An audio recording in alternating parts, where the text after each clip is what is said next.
¿Qué más va?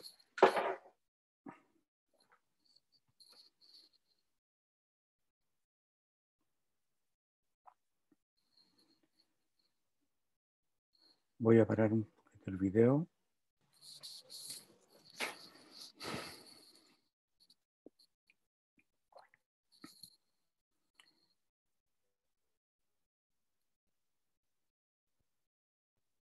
Bien, muchachos.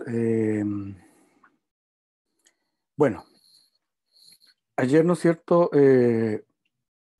Estuvimos viendo, ¿no es cierto?, que el protón de hidrógeno. ¿Alguna duda con la clase anterior? ¿Les quedó alguna duda? ¿Se revisaron la clase con respecto a lo que vimos ayer? Jóvenes. No, profe, por el momento. No, bien. Bueno, ayer estuvimos viendo, ¿no es cierto?, que el spin, yo cuando nombro el spin es el protón de hidrógeno, ¿ya? Se comporta, ¿no es cierto?, se comporta como un pequeño imán, ¿ya? Y cuando es sometido a un campo magnético, se crea, ¿no es cierto?, cuando yo someto un cuerpo humano a un campo magnético, se crea una magnetización en el eje Z. Esto, para explicarlo, ¿no es cierto?, hay que llevarlo a un sistema de coordenadas. A un sistema de coordenadas, ¿ya? Para poder explicarlo más o menos cuál es el fenómeno que se produce en la resonancia magnética, ¿ya? Entonces, yo al introducir un cuerpo humano, esos pequeños, los espines, empiezan un movimiento que se llama de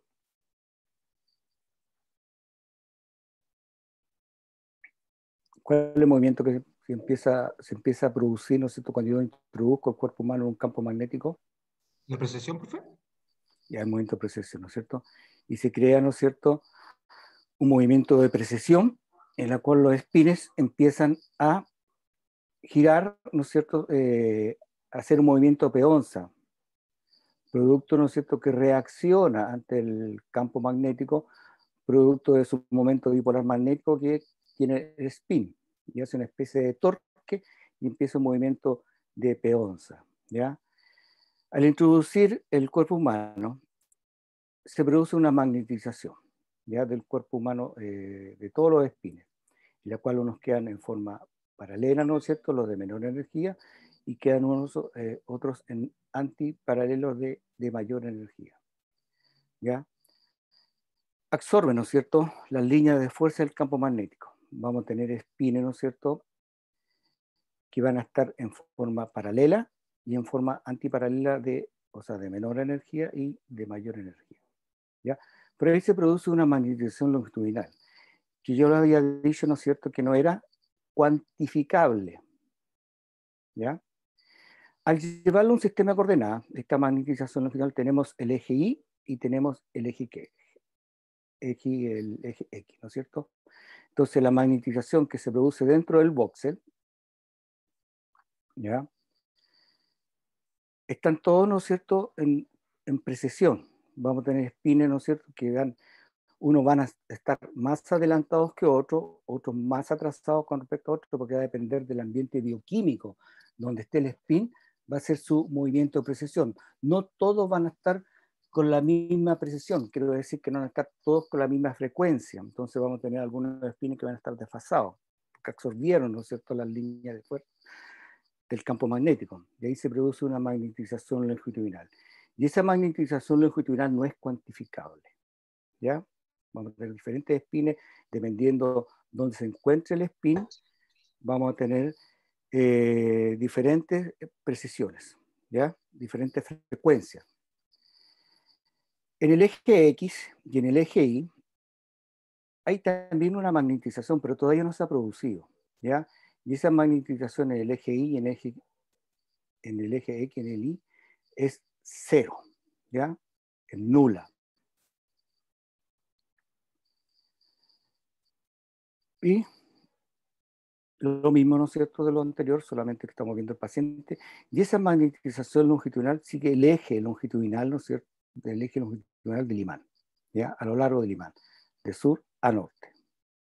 Es una muestra de espina que está magnetizada, y se produce lo que es la magnetización longitudinal, ¿ya?, en el eje X y en el eje Y, en este sistema de coordenadas. Esta magnetización, vamos a decir, en la transversal, ¿no es cierto?, es nula. Entonces, la magnetización, si lo llevamos a un vector suma, X más X, ¿no es cierto?, es igual a 0.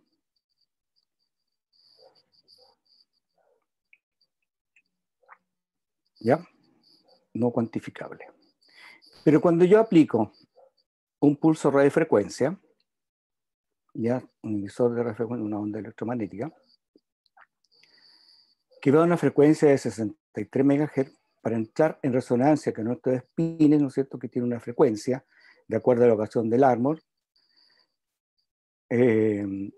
nosotros sabemos qué precisión o qué frecuencia tiene su espín. Entonces yo tengo que, para entrar en resonancia, debo ingresar un emisor de radiofrecuencia que tenga la misma frecuencia de los espines que están procesando producto de la magnetización longitudinal que se produjo dentro del imán. Aplicamos un pulso de radiofrecuencia, ¿sí?, y los espines, ¿no es cierto?, que estaban paralelos, quedan todos en posición antiparalela porque han absorbido energía.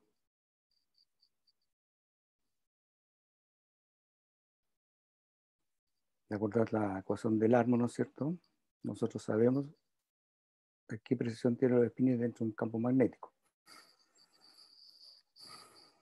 Y se produce lo que es la excitación con este pulso de radiofrecuencia. Yo excito esos espines y los cambio de posición.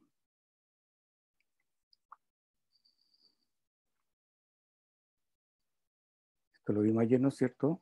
Empiezan a cambiar de posición y empieza, ¿no es cierto?, lo que es la magnetización longitudinal empieza a disminuir. Y aparece, producto de este pulso de radiofrecuencia, aparece lo que es la magnetización transversal.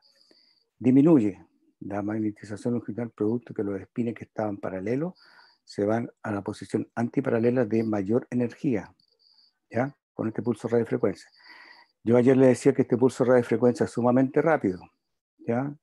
Lo vamos a ver más adelante en qué consiste, que es un pulso de 90 a 180, y el 180 es el doble de energía. Entonces cuando el spin le pego, aplico el pulso de 90, lo llevo a la posición transversal, pero el spin empieza a regresar y viene el pulso de 180 y lo vuelvo a poner en posición antiparalela, quiero decir en fase.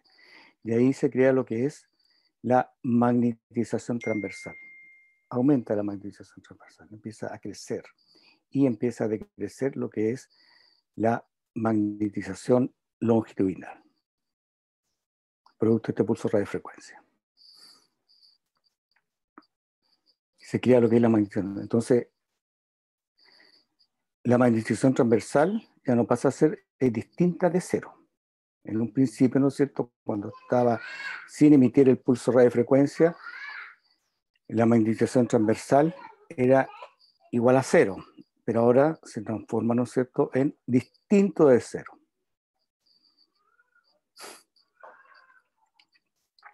Luego, esto en forma resumida el cuadrito que le estoy mostrando ahí, ¿ya?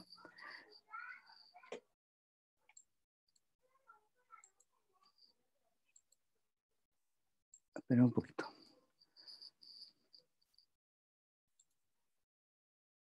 Ojalá que el chat ahí. Luego que yo dejo de emitir, ¿no es cierto?, ese pulso de radiofrecuencia, viene un periodo que se llama de relajación de los espines.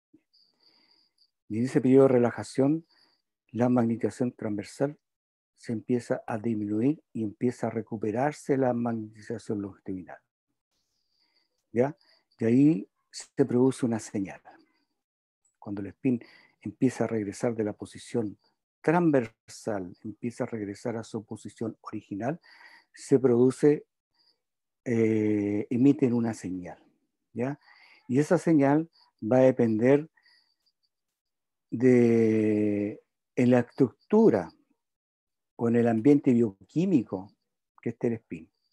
¿Se acuerdan que yo les había dicho que el spin estaba sometido a un campo magnético estático, ¿no es cierto? A un campo de gradiente, a un campo de emisor de frecuencia, y además está expuesto, ¿no es cierto?, a un campo magnético que es el ambiente bioquímico donde está el spin. Entonces vamos a tener diferentes señales.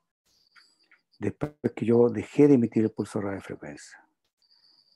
Y voy a tener señales diferentes, otras más intensas, ¿no es cierto?, una intermedia y una señal con una frecuencia mucho mayor. ¿Se fijan? Pero va a depender esa emisión de esa señal, va a depender del sitio donde se encuentre el spin. Yo les conversé, ¿no es cierto?, que teníamos el ambiente del spin en dos sitios.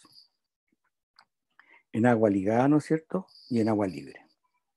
Aparte, ¿no es cierto?, del componente de la grasa.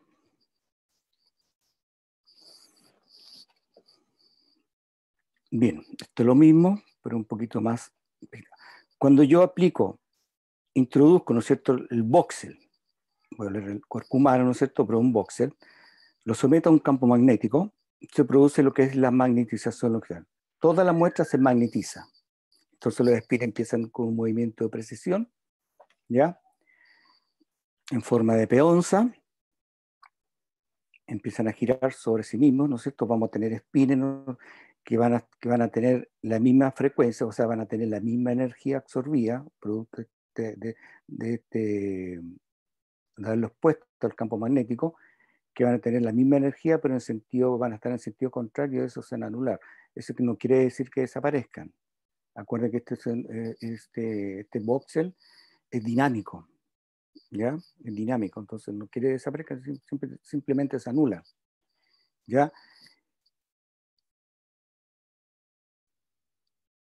Cuando yo aplico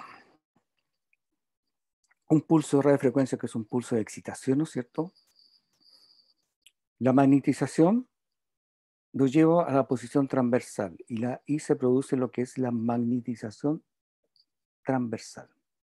Yo lo cambio de posición. El spin siempre está en su movimiento de precesión, siempre, ¿ya? Y lo llevo a la transversal. Y se crea, ¿no es cierto?, lo que es la magnetización transversal.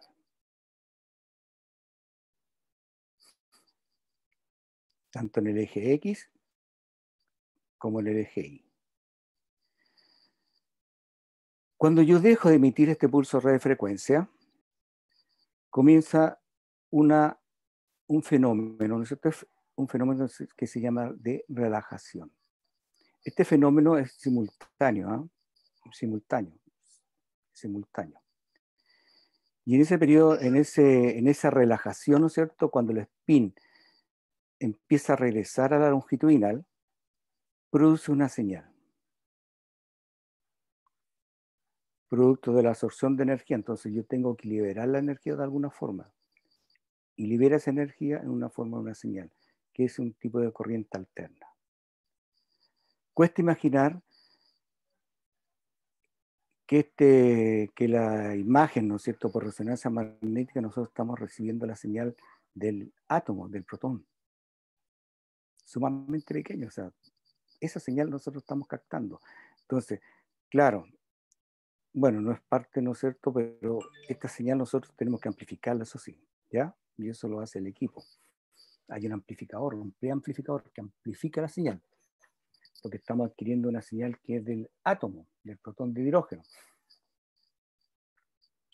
una vez que comienza la relajación. Entonces la transversal empieza a disminuir y regresa a su posición original, que es la longitudinal. Y en ese proceso de relajación, cuando el spin empieza a regresar a su posición original, produce una señal, que es captada por una antena. Bien. Excitación y relajación. Los spines, ¿no es cierto?, están sometidos a un campo magnético. Cuando yo comienzo, ¿no es cierto?, están todos con un movimiento de precesión, ¿no es cierto? Vamos a tener espines que van a estar unos adelantados, otros atrasados, pero nunca van a estar en fase cuando uno los somete al campo magnético. Yo al aplicar el pulso de radiofrecuencia, voy a tener a todos los espines, ¿no es cierto?, con la misma frecuencia. A todos. A todos. ¿Ya? Porque lo estoy cambiando de posición, de la longitudinal los voy a llevar a la magnetización transversal. Entonces la magnetización longitudinal va a disminuir y va a crecer la transversal. Y todos van a estar con el mismo movimiento de precesión. Pero va a depender, ¿no es cierto?, del entorno bioquímico donde esté el spin. Porque si un spin, ¿no es cierto?, está demasiado apantallado, no va a sentir este pulso de radiofrecuencia. No lo va a sentir. Entonces, quizás, no lo sabemos, ¿no es cierto?, quizás no lo sienta porque está demasiado apantallado, o simplemente en esa estructura hay muy poco spin, entonces no van a entrar en resonancia, no van a estar en fases, y van a estar desfasados. Y ahí cuando el equipo le asigna, cuando yo quito el pulso de frecuencia, el equipo le asigna, ¿no es cierto?, de acuerdo a lo que capte la antena, que ese spin no cambió y está fuera de la frecuencia central. Entonces no tengo señal. ¿Qué va a ser spin? Simplemente le asigna un negro. Está desfasado. ¿Ya? Para que se produzca la señal, ¿no es cierto?, debemos recogerla con gradientes magnéticas. ¿Ya? Pero no todos los spines van a emitir señal, porque su entorno bioquímico va a depender del entorno bioquímico donde estén. Esto es lo mismo, pero explicado con un gráfico, un sistema de coordenadas. El pulso 90 grados, que es el pulso de excitación. ¿Se fijan?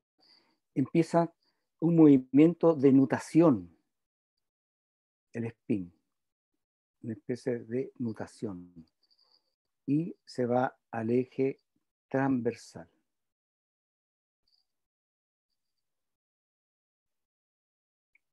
Producto de ese pulso de radiofrecuencia, ¿no es cierto?, comienza un movimiento de nutación y se crea lo que es la magnetización transversal. Todos los espines en la posición transversal y todos en fases.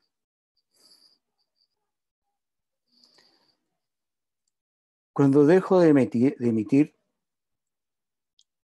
el pulso de radiofrecuencia, que es la relajación, esa es excitación, ¿ya? La anterior era excitación. El spin, ¿no es cierto?, vamos a salir, comienza, ¿no es cierto?, una especie de contranutación y regresa a la posición original, que era la longitudinal, y emite una señal en ese movimiento de contranutación. Cambia de posición en la relajación. Y ese emite una señal la cual es captada por una antena.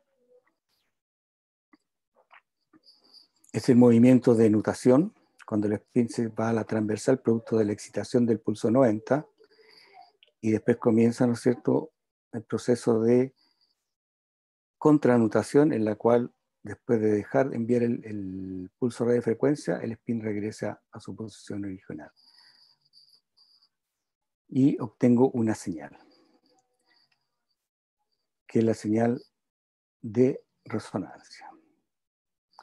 Entonces voy a tener, ¿no es cierto?, diferentes señales con diferentes frecuencias. Diferentes señales con diferentes frecuencias captadas por la antena.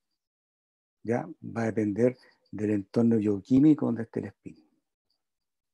Y esta es la señal de resonancia, que es la Free Induction Decay, que es una corriente alterna, que es captada, la Free Induction Decay.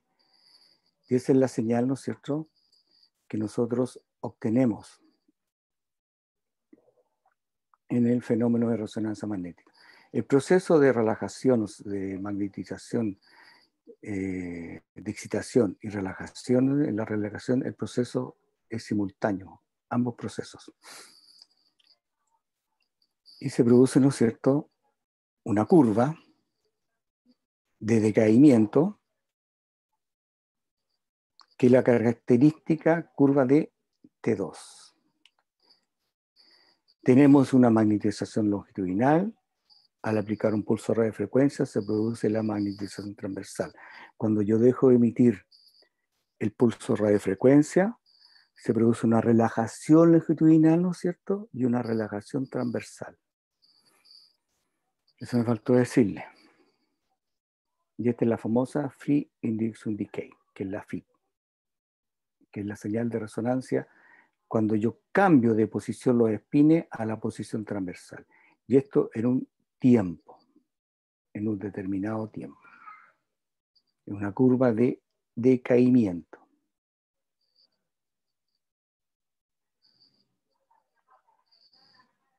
¿Alguna consulta con respecto a esto? La señal de resonancia se obtiene en la posición transversal. Cuando yo aplico el pulso de excitación de 90, lo llevo a la transversal. Ahí tengo la señal porque están todos en fase. Dejo de emitir el pulso de radiofrecuencia y comienza la relajación longitudinal y la relajación transversal, que es un fenómeno simultáneo.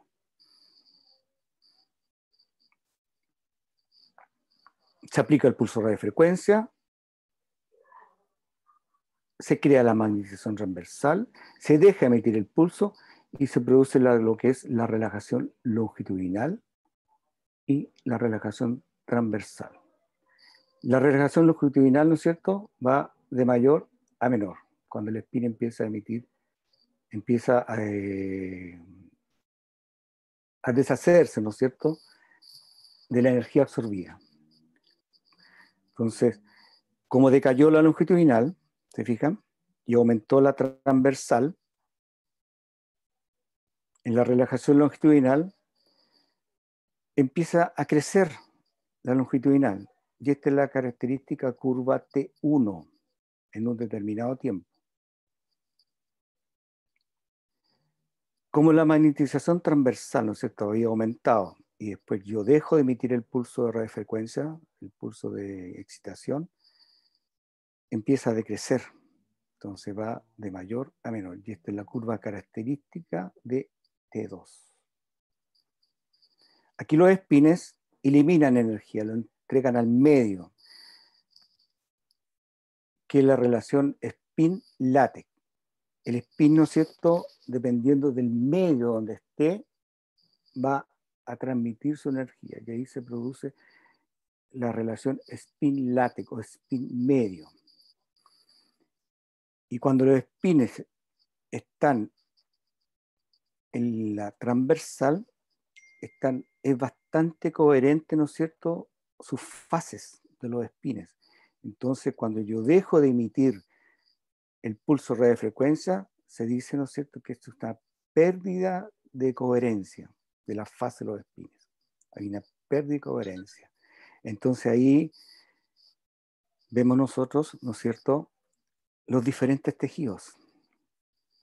Ya más adelante, ¿no es cierto?, lo voy a decir que por ser la grasa,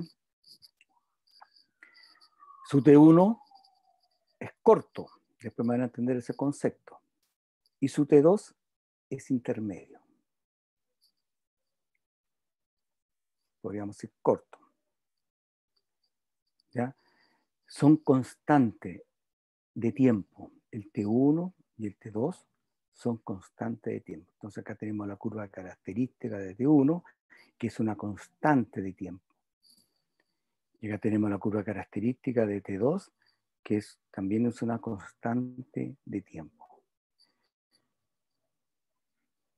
Entonces, como la grasa, su T1 es corto y su T2 es intermedio, el agua, su T1 es largo, o su T2 también es largo. porque la coherencia, ¿no es cierto?, de los espines, la relación, esta es una relación spin-spin, ¿ya? Hay una pérdida de coherencia de las fases. Y el agua, como su T2 es largo y su T1 es largo, la coherencia, la pérdida de coherencia es más larga en el tiempo. Le cuesta emitir, al agua le cuesta eliminar su energía. Especialmente si lo vamos a llevar a un ambiente libre. Pero si lo llevamos a un ambiente ligado, ¿no es cierto?, va a estar un poquito como amarrado, digo amarrado, explicándole más o menos que no va a tener dónde moverse mucho. Entonces ahí ese spin posiblemente del hidrógeno que está en esa zona, que puede estar ligado a otro elemento o a alguna estructura, no voy a tener señal, especialmente si yo potencio en T2. No sé si me entiendo, pero más adelante me van a entender. Y esto es una constante de tiempo. Entonces esta es la curva característica de T1, que es la relajación longitudinal después de dejar de emitir el pulso de radiofrecuencia, y esta es la curva característica de T2, ¿no es cierto?, en la cual hay una pérdida de la coherencia de las fases. Y acá elimina energía el spin, y acá hay una pérdida de coherencia de las fases. Después más adelante me van a entender por qué le estoy nombrando el T1 corto. Entonces al agua le cuesta liberar energía. Entonces, como le cuesta liberar energía al agua, si yo la potencio, a ver si me entienden un poquito, si yo potencio en T1, ¿no es cierto?, en la curva T1, su T1 es largo, y su T2 también es largo del agua. Si yo lo potencio en T1, con la secuencia que lo vamos a ver en la próxima clase, si su T1 es largo, y para obtener la potenciación T1 corto, la secuencia Spin-Echo, ¿no es cierto?, si yo potencio en T1, el tiempo de repetición es corto y el tiempo de eco es corto. Entonces resulta, como el tiempo de repetición es corto y el tiempo de eco es corto, el agua, como su T2 es largo y su T1 es largo, simplemente cuando yo potencio en T1, el agua no me va a dar señal, porque estoy potenciando con un TR corto y un tiempo de eco corto. No me va a dar señal. ¿Se dan cuenta? Entonces cuando le cuesta liberar energía. En cambio la grasa, su T1 es corto y su T2 es intermedio. Entonces yo cuando potencio en T1, en esta curva característica, el agua al 63% en un tiempo de eco corto, de la grasa me va a dar señal. No sé si me entienden el concepto más o menos de acuerdo a esta relajación longitudinal y transversal. Esta es la curva característica de T1 y esta es la curva característica de T2. El agua. Su T1 es largo y su T2 es corto, va su T2 largo. Entonces, como acá hay una pérdida de coherencia de la fase, al agua su P de coherencia es mucho más larga en el tiempo.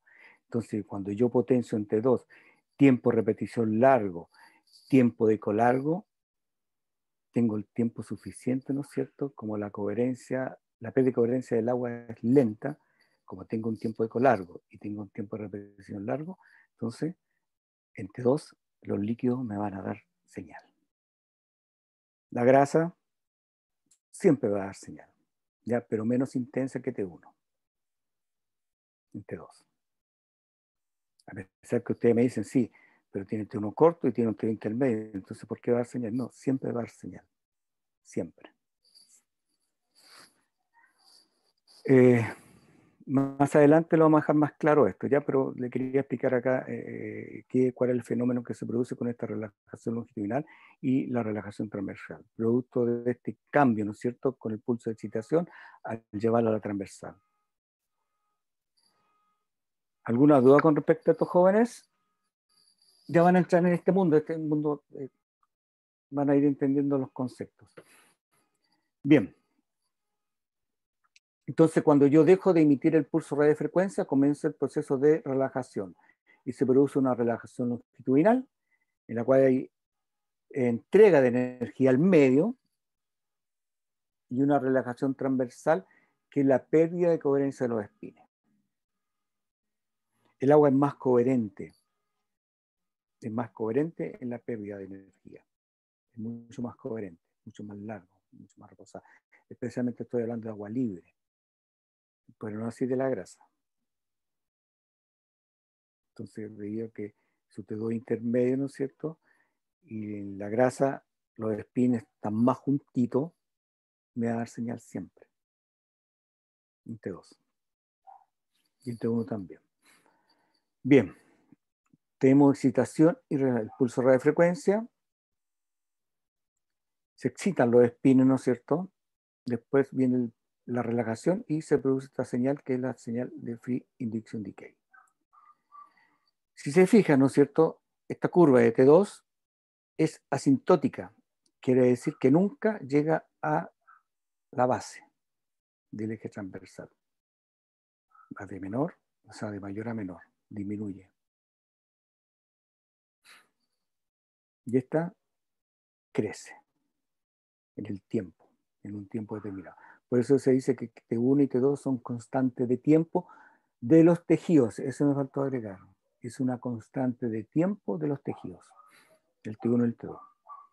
De la famosa Free Induction Decay, que ustedes deben reconocerla, cuando uno hace espectroscopía, ¿no es cierto?, por resonancia magnética, algunas veces los espectros tienen que ser muy parecidos a esta señal, si no, simplemente la espectroscopía queda mala. Entonces hay que saberla reconocer. Yo no hago espectroscopía, así que lo único que les digo es que hay que reconocer esta señal, que tiene esta forma, la Free Induction Decay, la FID. Bien. No quiero seguir más. Disculpe. ¿Alguna consulta con respecto a lo que estábamos viendo acá, jóvenes? ¿Les quedó más o menos claro? ¿O todavía no sé, quiero que me digan, no, no entendemos nada, profesor? Trato de hacerlo lo más simple posible.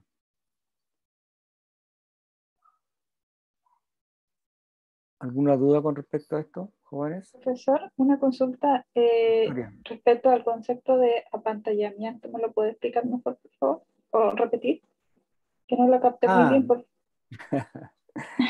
Cada vez es como meterme en la física, que hay espines que están bastante apantallados por ser,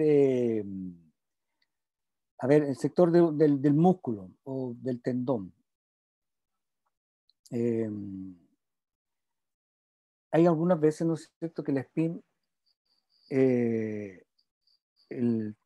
habíamos dicho en la primera clase, o sea, ayer, que el agua ligada, ¿no es cierto?, que vamos a encontrar hidrógeno, ¿no es cierto?, en el agua, en la grasa y en el amonio, de hidrógeno.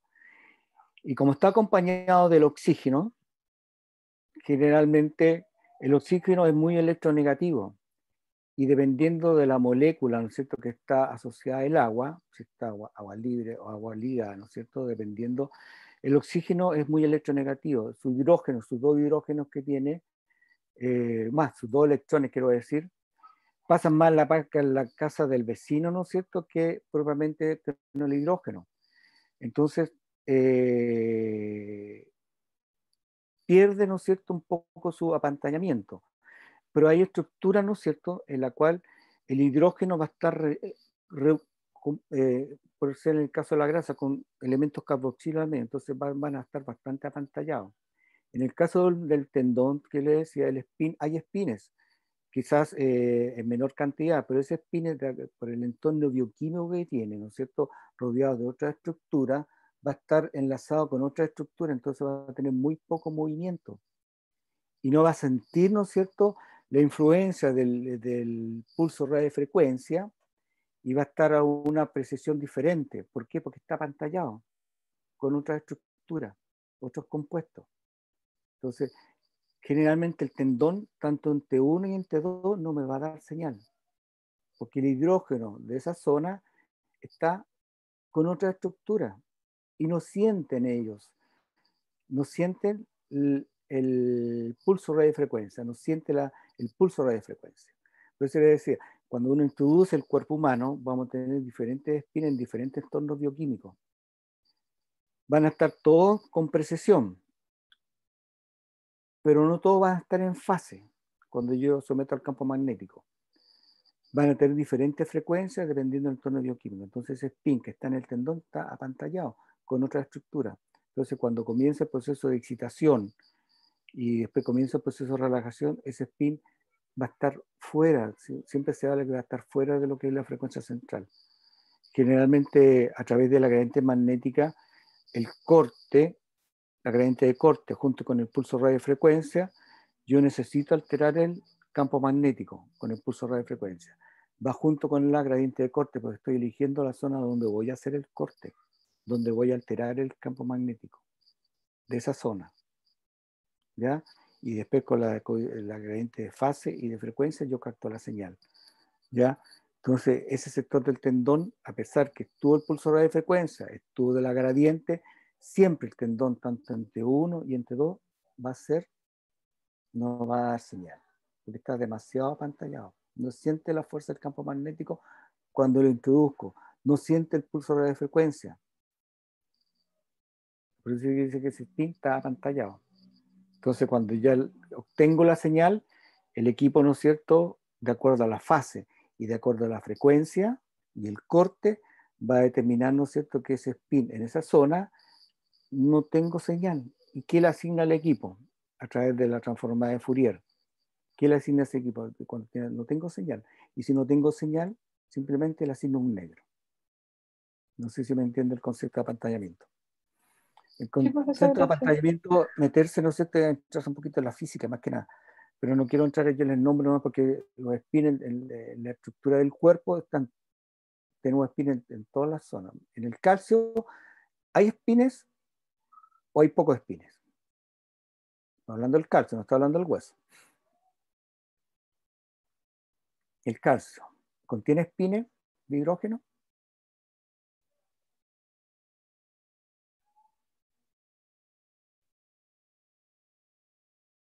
El calcio, tanto entre 1 y entre 2, no va a dar señal. Debe haber un poco de hidrógeno, pero son muy poquitos. Y además que están totalmente apantallados. En una estructura, ¿no es cierto? El calcio es una estructura homogénea ahí, en la cual el spin simplemente no. Entonces, por eso algunas veces cuando uno hace, se habla de la susceptibilidad de las diferentes estructuras, dependiendo. Y ahí se produce lo que son lo que vimos en la primera clase, ¿no es cierto? Vimos, ¿no es cierto?, lo que es la susceptibilidad magnética, de acuerdo al someterlo a un campo magnético o al someterlo a un campo de radiofrecuencia que son las gradientes. ¿Ya? Se viene a sustituir entonces la melamina, ¿no es cierto?, la metaglobina, la hemosiderina, no me va a dar señal porque simplemente se produce un artefacto de susceptibilidad magnética, entonces no tengo señal. Y además, ese spin está en otra onda. No está en la onda de la frecuencia central. Entonces, como está fuera de la frecuencia central, simplemente todos los spines que se acercan a la frecuencia central, que son 63 MHz, o sea, 63.1, 1, 2, 3, milésimas, ¿no es cierto? Todos esos spines que estén muy cerca de la frecuencia central, voy a tener señal. Los spines que estén fuera de la frecuencia central pueden estar en otra frecuencia o una frecuencia mayor, simplemente no voy a tener señal, porque los spines tienen que estar en fase para dar señal. Si están desfasados, no me van a dar señal. Así de simple. Entonces, ese spin, por ser que está en un elemento metálico, la hemosiderina, por ser, ese spin, hay spines, pero están en otra frecuencia y están desfasados. Y puede estar en una frecuencia mucho mayor. Porque el fierro, ¿no es cierto? La ferrina, que es fierro, actúa con el campo magnético. Entonces empiezan con una frecuencia mucho mayor. Y como está en una frecuencia mucho mayor, simplemente el equipo que le asigna es negro. Bien.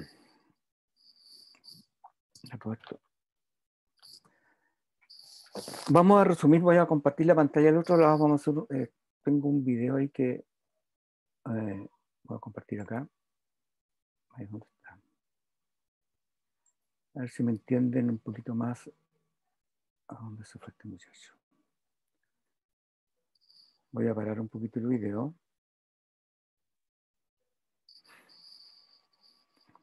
Vamos a hacer como un resumen. Acá está.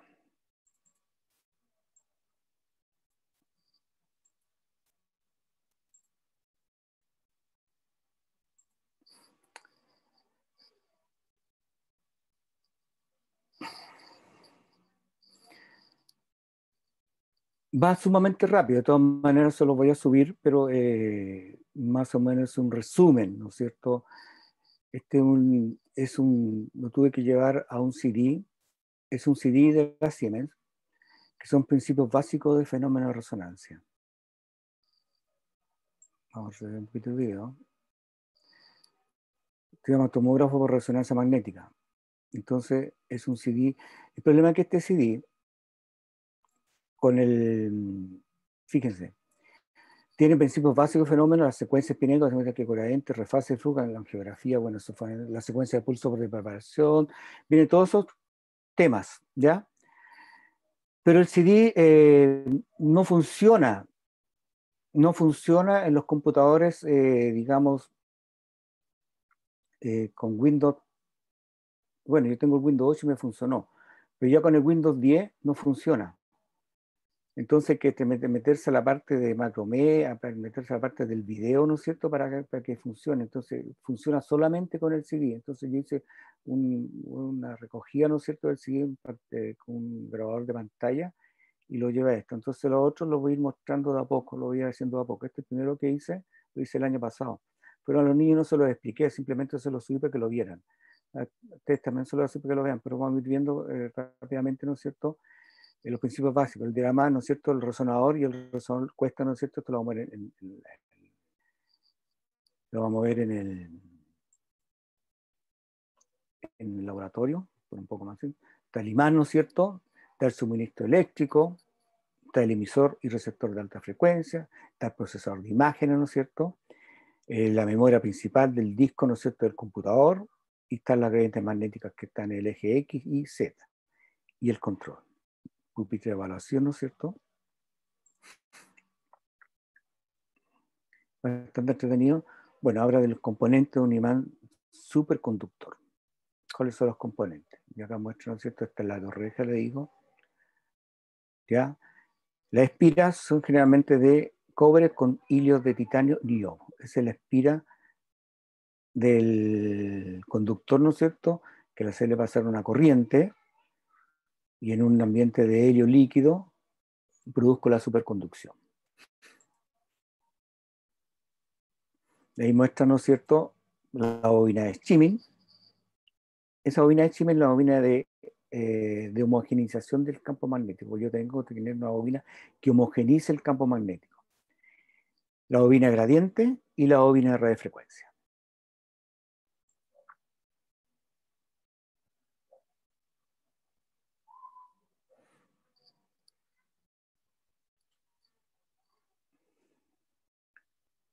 Experimento básico, ¿no es cierto? Tenemos la camilla, el campo magnético, ¿ya? Y el paciente es introducido al campo magnético.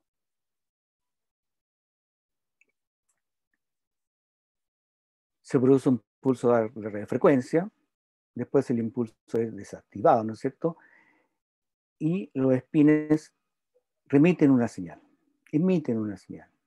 Yo el ordenador lo que hace es construirlo, de acuerdo a lo que expliqué en la diapositiva anterior. Porque tenemos señal, ¿no es cierto?, producto del núcleo de hidrógeno. La corteza, ¿no es cierto?, tiene un neutrón, un protón, es el átomo más pequeño, es el hidrógeno.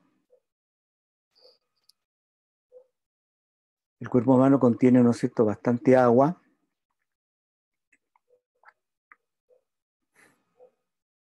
Casi un 75%. Entonces tenemos bastante protón e hidrógeno. Y acá habla sobre la spin. Como el spin, ¿no es cierto?, tiene un pequeño momento dipolar magnético, ¿no es cierto?, un movimiento de giro sobre sí mismo, crea un pequeño campo magnético, empieza el movimiento de spin. Movimiento de spin. En la cual, ¿no es cierto?, en el cuerpo humano este movimiento de spin se anulan los campos magnéticos en el cuerpo humano. Pero cuando yo los someto a un campo magnético, reaccionan y empiezan, ¿no es cierto?, el proceso de cuando este spin es sometido a un campo magnético, ¿no es cierto?, su momento magnético que tiene reacciona, se comporta como un pequeño imán. ¿Ya? Bueno, ahí está No voy leyendo eso, le estoy explicando lo que estoy viendo, ¿no es cierto? Se comporta como un pequeño imán.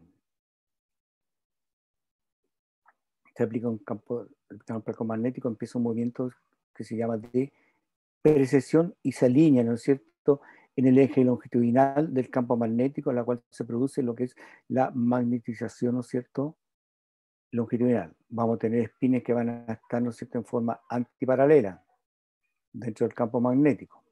¿Ya? Uno va a estar orientado en paralelo y otros van a estar orientados en paralelo. Y ahí está, ¿no es cierto?, vamos a tener espines, ¿no es cierto?, que están en paralelo, los azules, y vamos a tener los verdes que están en forma antiparalela. Los que tengan el mismo sentido, la misma energía, se anulan entre sí.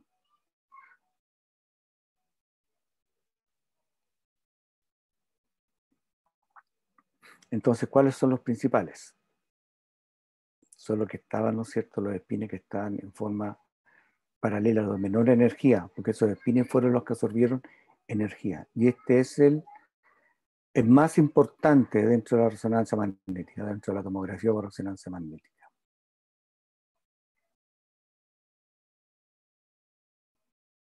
Y empieza, ¿no es cierto?, un movimiento que a medida yo voy aumentando el campo magnético principal, la frecuencia va a ser mucho mayor, que yo le expliqué en la otra diapositiva. ¿Se fijan?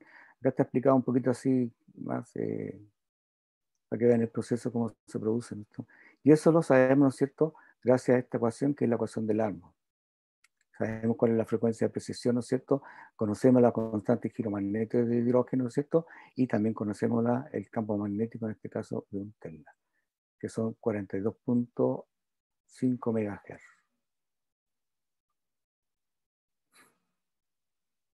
¿Cuál es la condición de resonancia?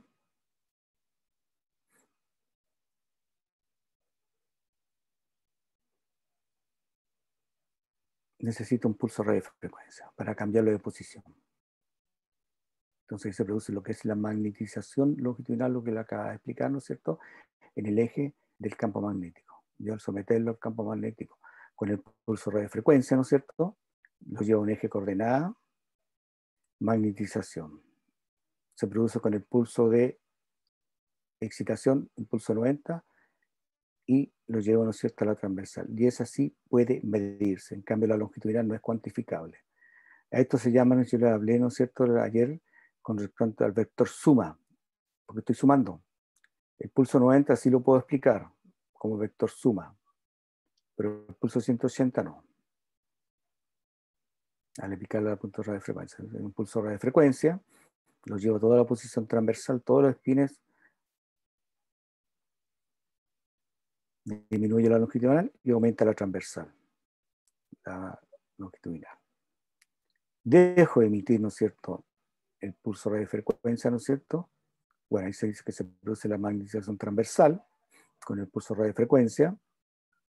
Dejo de emitir el pulso radiofrecuente y viene lo que es la relajación longitudinal y transversal, que es un proceso, ¿no es cierto?, es un fenómeno simultáneo. Cuando dejo de emitir, ahí está la reseña, después que la lean ustedes, ¿no es cierto?, deja de emitir pulso, entonces acá se produce en esta relajación longitudinal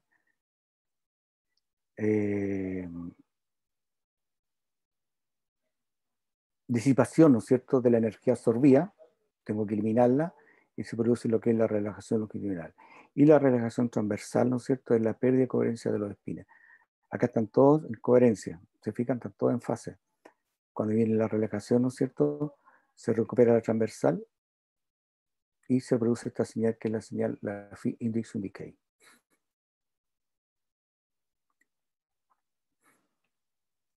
Magnetización longitudinal. Dejo emitir. Ahí la curva relajación longitudinal, ¿no es cierto?, que es creciente, se recupera la longitudinal, pero es un porcentaje, no se recupera completa. Y la magnetización transversal, que es la relajación transversal.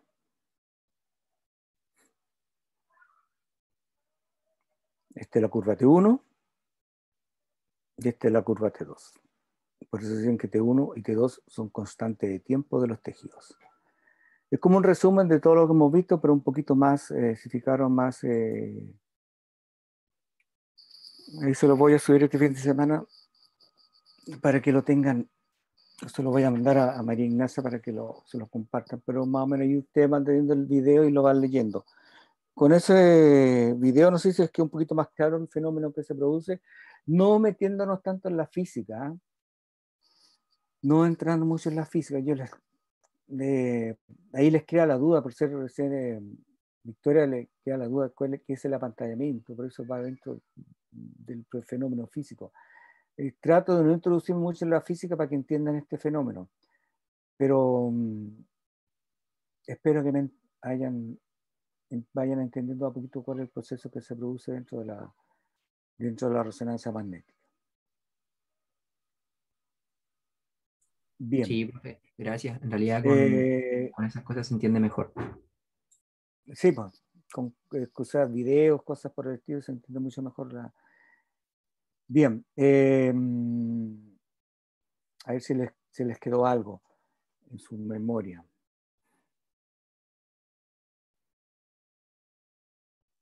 El tendón, de acuerdo a los constantes de tiempo, ¿no es cierto? El tendón, ¿su T2 es largo o es corto? De acuerdo a lo que vimos.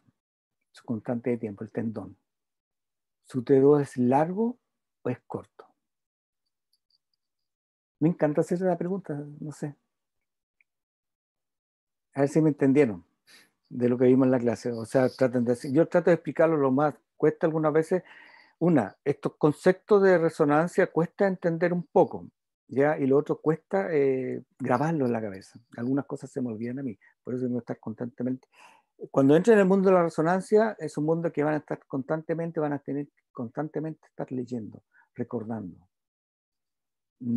Porque son demasiados conceptos y cuando uno realiza un examen son demasiados conceptos. Cuando vamos más adelante van a ver el FOD rectangular, el FOD de fase, la señal ruido, hay muchos parámetros que uno maneja. No es como el escáner que usted introduce en el cuerpo que tenga un volumen. Acá son muchos factores, ¿no es cierto? Muchos parámetros que uno maneja.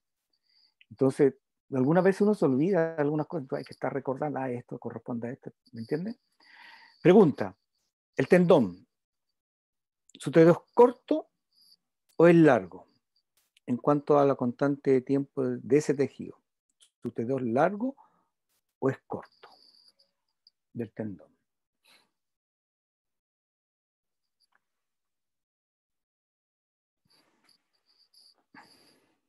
¿Alguien me podrá contestar?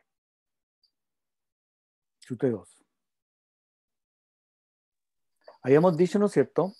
A ver si lo dejo un poquito más claro. El T2 del agua es largo, ¿ya? Su T2 es largo. Y su T1 también es largo.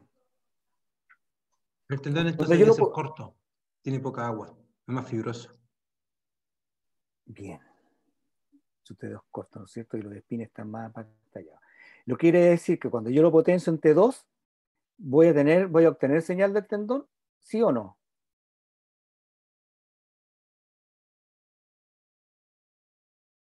Si su T2 es corto y yo lo potencio en T2, No, No, no, perfecto, debe verse negro.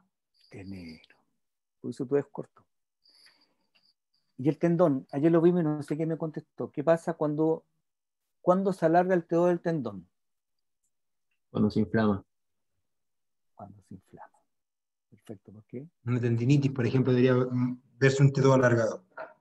Exactamente, muy bien. Y así uno va viendo en este mundo, ¿no es cierto?, de imágenes por resonancia magnética, va viendo las diferentes patologías. ¿Se dan cuenta? Bonito, ¿no? Ya jóvenes, no les quito más tiempo. Nos vemos el Profe, martes en Sebastián, dime. el tiempo de eco es el tiempo que transcurre entre el pulso de radiofrecuencia y la recogida del eco. Exactamente. Y eso quiere decir entonces que, por ejemplo, si yo tengo un tiempo de eco de 20 milisegundos, después de esos 20 milisegundos, toda relajación de los protones no la voy a detectar, ¿verdad? Exactamente. Eso lo vamos en la próxima Entonces, clase. Y ahí me iré entendiendo. Ahora me estoy metiendo un poquito así para que vayan entendiendo el concepto de cómo recoge la señal. Pero lo vamos a ver en la próxima clase. ¿Ya? sí, profe, que tengo una duda, es Bien. que ¿Has estado lo que leyendo ya, pasa, Sebastián? Ya, dime. lo que pasa es que el T1 lo entiendo súper bien, pero el T2 no entiendo por qué el agua o el líquido se ve blanco si tiene un tiempo de relajación de más de 2000 milisegundos y el tiempo de eco que utiliza entre 80 a 140 vi que se ocupa. Sí, Entonces eso es lo que no entiendo. es un tiempo de eco largo. 140 Pero son, milisegundos, ¿está?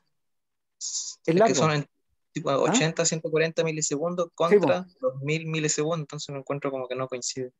Es que el tiempo de repetición, a ver, ¿cómo explicarte? Pero para que me entienda un poquito más la próxima clase. El tiempo de repetición es como tener los factores, ¿no es cierto? A ver, el tiempo de repetición controla lo que es la relajación longitudinal, ¿ya? Y el tiempo eco controla lo que es la relajación transversal. Igual que en el equipo de rayos, kilovoltaje, miliamperes. Entonces, dependiendo cómo yo maneje el tiempo de repetición, controlo lo que es la relajación longitudinal. Y el tiempo de eco, controlo lo que es la relajación transversal. Entonces ahí, ahí me van a entender cuando veamos, ¿no es cierto?, la secuencia de pulso. Y ahí vas a entender qué es el tiempo de eco. ¿Ya? 1000 milisegundos, 3000 milisegundos. Son tiempos de repetición sumamente largos. ¿Ya? Ya, ok, profe. Ya, jóvenes, no quito más tiempo, nos vemos el martes en el laboratorio. ¿Ya? Muy amables, que descansen, tengan un buen fin de semana. ¿Ya? Vean una buena película, espero que vean los Óscares. ¿Van a verlo el domingo? Con el